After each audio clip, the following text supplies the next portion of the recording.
RBI का सभी ग्राहकों को एक बहुत बड़ा तोहफा। जी हाँ दोस्तों, अब सभी लोगों का होम लोन का ब्याज कम होगा। जो भी कस्टमर्स जिन्होंने होम लोन लिया है और उनका ब्याज बहुत ज्यादा है और वो अपने ब्याज से परेशान हैं, तो आज सबके लिए बहुत ही खुशखबरी है, बहुत ही गुड न्यूज है कि आपका जो इंटरेस्ट रेट है वो कम हो जाएगा। लेकिन आज भी बहुत सारे कस्टमर्स ऐसे हैं जिनका आरओआई मतलब रेट ऑफ इंटरेस्ट वो कम नहीं हो पाया है। तो किन कारणों से कम नहीं हो पाया है, कैसे कम करें, तो आज की इस वीडियो में संपूर्ण जानकारी मैं बताऊंगा। वीडियो को पूरा देखें।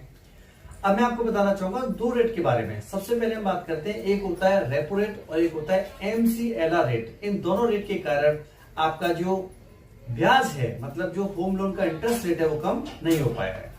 तो दोस्तों, repo rate reserve bank of India ने कम कर दिया है, इसलिए एमसीएलआर रेट भी कम हो जाएगा और आपका ब्याज सस्ता हो जाएगा। तो सबसे पहले रेपो रेट समझ लीजिए। रेपो रेट का मतलब होता है रिजर्व बैंक ऑफ इंडिया जब भी कॉमर्शियल बैंक्स को पैसा उधार देती है उसे रेपो रेट बोलते हैं। अब वो सस्ता हो गया है मतलब कम हो गया है, इसलिए आपका जो एमसीएलआर रेट होता है, एमसीएलआर रेट हर बैंक्स का होता है और एमसीएलआर रेट उस रेट को बोलते हैं कि जिससे नीचे कोई भी बैंक लोन नहीं दे सकती है।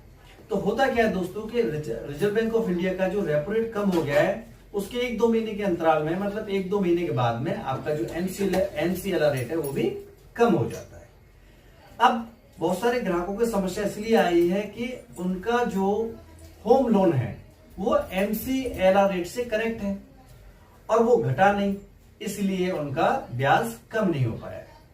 तो इसको कम कराने के लिए क्या करना पड़ेगा, आपने जिस ब्रांच से लोन लिया है आप वहां पर जाइए और अपना लोन चेक कराइए कि आपका लोन एमसीएलआर रेट से कनेक्ट है या फिर रेपो रेट से कनेक्ट है।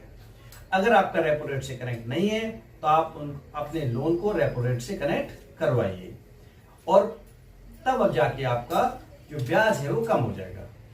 क्योंकि एमसीएलआर रेट कम हो जाएगा तो आपकी ब्याज स्वतः ही कम हो जाएगी। रेपो रेट कम हो गया तो एमसीएलआर रेट भी कम हो जाएगा। अगर कोई भी बैंक, कोई भी फाइनेंस कंपनी मतलब ये नहीं करती है तो आप चाहते हो कि ये जो रेट है वो कम हो जाए, तो आप अपना बीटी करा के दूसरे बैंक में या दूसरी फाइनेंस कंपनी में अपने लोन को ट्रांसफर भी कर सकते हो। वहां पर आप बोल दीजिए कि हमारा जो लोन है इसको आप रेपो रेट से कनेक्ट कीजिए, हमें ब्याज कम कराना है, तो वैसे भी आपका कम हो जाएगा।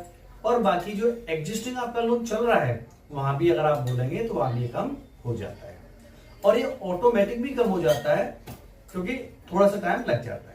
अगर आपको डिले हो गया है, नहीं हो पाया है, तो उसके लिए आपको ब्रांच में